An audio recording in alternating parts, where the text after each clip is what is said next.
অল্প হাত ধোয়ার জন্য করতে ডিফাইন করে এখন। আগে হয়তো মানে একবার সবুজ সবুজ ভাব আসলে এখন এই কালারই চাপটা ছিল তো এটা হচ্ছে ভাত। চাপত করে যাবে। চাপত করে গেলে আবার বেশি ওই গাবলা কি করলো? বড় ওই গাবলা। কাটলে কাটা যাবে মাল।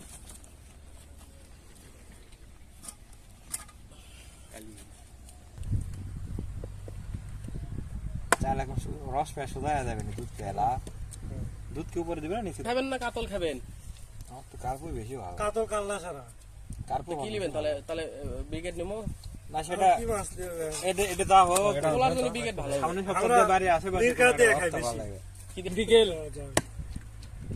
তাহলে তাও মানে 3,500 ওগুলো আসলো। কি করবেন এটা? ল্যাপটপ এটা মানুষজন থাকে তো বিরক্ত। শুনতে দে মাছ থাকে না তো সুন্দর টাইমে তুমি না দেওয়া লাগে তারা দুধ বেচে গাওয়াত কি করে উঠা না করা কয় নাকি? উঠান হ্যাঁ,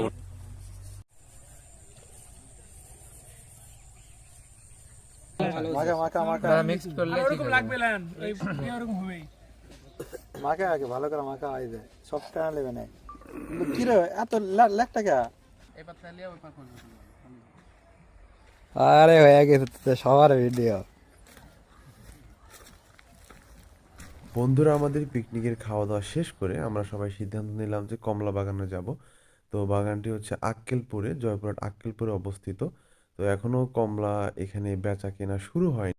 ডিসেম্বরের 10 তারিখে এখানে কমলা আর কি সেল করা শুরু হবে। তো আমরা জাস্ট কমলাগুলো দেখলাম, কমলা বাগান ঘুরে ফিরে দেখলাম, অনেক ভালো লাগছিল। তো অবশ্যই আপনারা চাইলে আসতে পারেন, আক্কেলপুরে কমলার বাগান ঘুরে যেতে পারেন। তো